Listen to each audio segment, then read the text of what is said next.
audio on demand from Vision Christian Media. Exploring faith and the future. Neil Johnson and Bible teacher Dr. Kameel Majdali.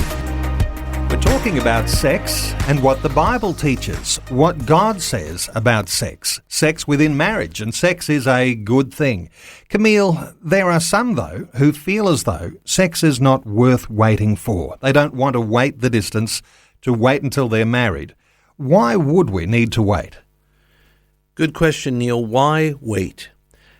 If puberty is happening at younger and younger ages, and society has no censure whatsoever, people can indulge in human sexuality. The Bible actually calls it fornication or adultery if you happen to be married. Why wait? Enjoy. This is your time. And also with the basically nihilistic view of life that so many postmoderns have.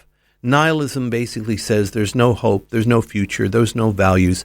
You might as well eat, drink, and be merry, for tomorrow we die. It's a hedonistic, negative, very pessimistic view. I mean, for example, in Europe, they have raging, thumping nightlife in so many of those cities. Not because younger people are so fun-loving, it's because they think they have no future, so they might as well rage now because they'll be dead in no time at all. Of course, that is totally the opposite to a Christian worldview. And the Christian worldview believes in the future, a bright and glorious future, but it has to be completely on God's terms. God knows best. But Kameel, there's so much in our culture. Every movie we watch, the songs we're listening to on the radio, the things we're seeing on the internet, the peer pressure that surrounds us, all of it says, don't wait, go now. Why wait? That's a good question. First of all, we have elevated human sexuality to the point that people think they need sex more than food. Now, of course, that is a grotesque exaggeration. The fact is that of adults today, 1/3 of them are not having any sex at all because either they're too young or they're too old or they're widowed or divorced or what have you. If it was as necessary as the movies and the tabloids make it, these people should be dead. But of course, they're not.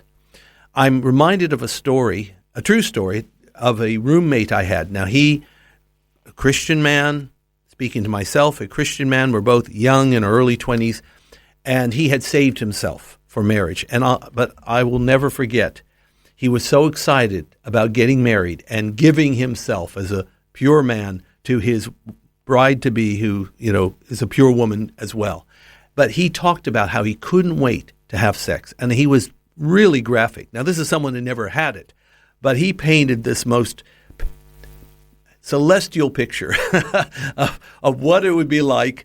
And I mean, I'm listening to him. Oh, okay. Yeah. All right.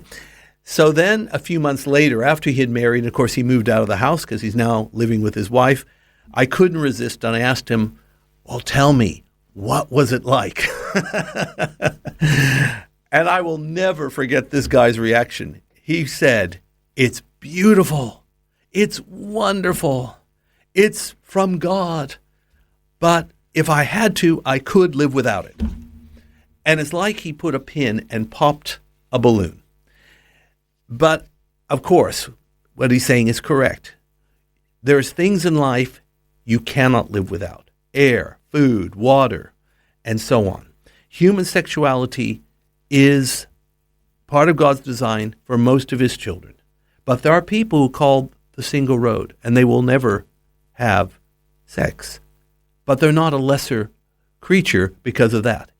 In other words, Neil, it's not as vital as the way they're making it sound. We need to bear that in mind and put it in its proper perspective, because if we don't, we're going to have such a grotesque imbalance. It's going to cause dysfunctionality to pop up everywhere. Faith and the Future with Neil Johnson and Dr. Kameel Majdali from Teach All Nations. Find articles, videos and podcasts from Dr. Kameel, plus today's and other episodes of Faith and the Future in the Vision app or at vision.org.au. Thanks for taking time to listen to this audio on demand from Vision Christian Media. To find out more about us, go to vision.org.au.